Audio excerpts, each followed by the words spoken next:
સાહેબ કોક રંગારો ગોતજે, કોક કાચા સદગુરુના શરણે જઈને આપણે આ મનરૂપી ચૂંદડી રંગી નાખવાની છે. કોઈ બેદલ પુરુષથી રંગાય ના, દોરંગા ભેડા ના બેસીએ એમાં પદ પોતાની જાય. ઘડીક રંગ ચડે ને ઘડીક ઉતરે ને ઘડીકમાં વૈરાગી બની જાય. આવા દોરંગા ભેડા ને બેસીએ.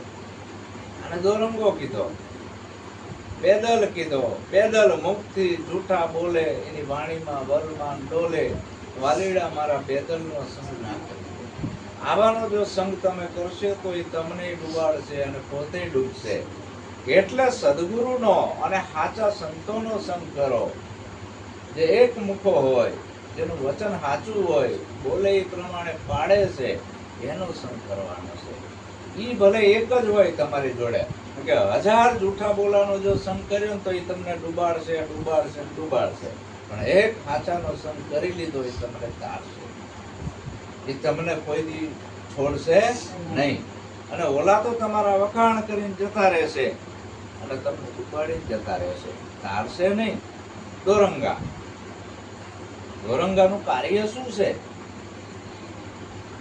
ખંડિત કરવાનું. કોઈ સારા માર્ગે હાલતો હોય તેને પછાડવાનું, કોઈ ગુરુ મહિમા કરતો હોય તેનો ગુરુ મહિમા ખંડિત કરવો. આ દોરંગાનું કામ. સમજ્યા? એને ગધાડા કહેવાય. શું કહેવાય? જાણે ઓલાળા નાખી દે એનું કઈ નક્કી હોય નહીં. પાડો હોય, પાડો બરાબર ઉભા ખેતરમાં, આવું ચોમાસું છે, પડ્યો હોય, જેવો તેવો મોલ ખાઈને સ્વિચ ઓફ કરી દે. જેવો તેવો મોલ ખાઈને તગડા જેવો થયો હોય. હવે પાડાનું કામ શું? જાણતા શીંગડા ભરાવાનું. જે હામો આવ્યો નથી ઉડાર્યો નથી, જે હામો આવ્યો નથી એ ઉડાર્યો નથી. પાડા રાહ જોઈને બેઠા હોય. પાડાનું કાર્ય જી શીંગડા ભરાવાના. એને શું કહેવાય? પાડો. એટલે પાડા જેવાની સોબત ના કરાય, એને પડખે ના ઉભું રહેવાય. તમને શીંગડા અને બળદ ધર્મનો ધોરી છે. બળદ ધર્મનો ધોરી છે.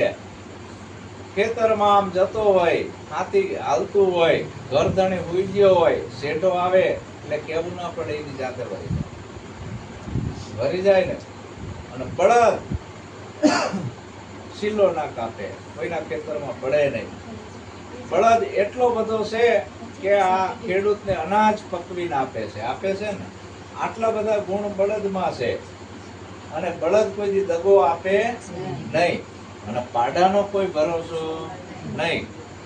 એટલે પાડા એટલે આવા જે કોઈ અહંકારી માણસો છે એને પાડા જેવા કીધા. અહંકારી માણસો એને શું કહેવાય? પાડા જેવા. આમાં તો કેટલાય પાડા જેવા છે, રાવણ, કૃષ્ણ, દુર્યોધન જેવા. પણ બધાયના વંશ જતા રહ્યા, કોઈના રહ્યા પણ ભક્તોને બધા યાદ કરે છે. બાકી રાવણ, કંસ ને કૌરવ આ બધા મોટા મોટા પાડા હતા, એ તો જતા રહ્યા. પણ હાલે એવા પાડા ઘણા છે, નડે છે. ભક્તિની અંદરે આવા પાડા નડે છે. તો આવા બેદલ પુરુષનો સંગ તું કરતો નહીં. સંગ કર સાચા સદગુરુનો, સાચા ભક્તોનો. એનો સંગ કરી તો તારી નાવડી થશે. એટલે આપણા વિચારધારા જે રહી એ ટૂંકી છે. એટલે આપણે ગુરુના વિચારો લેવાના છે, ગુરુના વિચારથી હાલવાનું છે. આપણી વિચારધારા તો હાવ ખરાબ છે. તો એટલે આમાં સદગુરુ કરાવવાથી ગઈઢા હોય તો જવાન ના થવાય, કાળા હોય તો ધોળા ના થવી, ગરીબ હોય તો રૂપિયા વાળા ના થવી, શરીરમાં કઈક રોગ થયો હોય ના મટે, દવાખાને જવું પડે. પણ આ મન અને બુદ્ધિનું પરિવર્તન કરી નાખશે કે સદગુરુ. મન અને બુદ્ધિનું જે આપણી વિચારધારા ખરાબ હતી કાઢી નાખે છે અને સારી વિચારધારા આપે છે.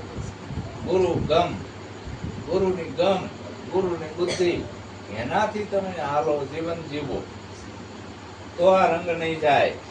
માટે કોક સદગુરુ છે એનો રંગ ચડાવવાનો.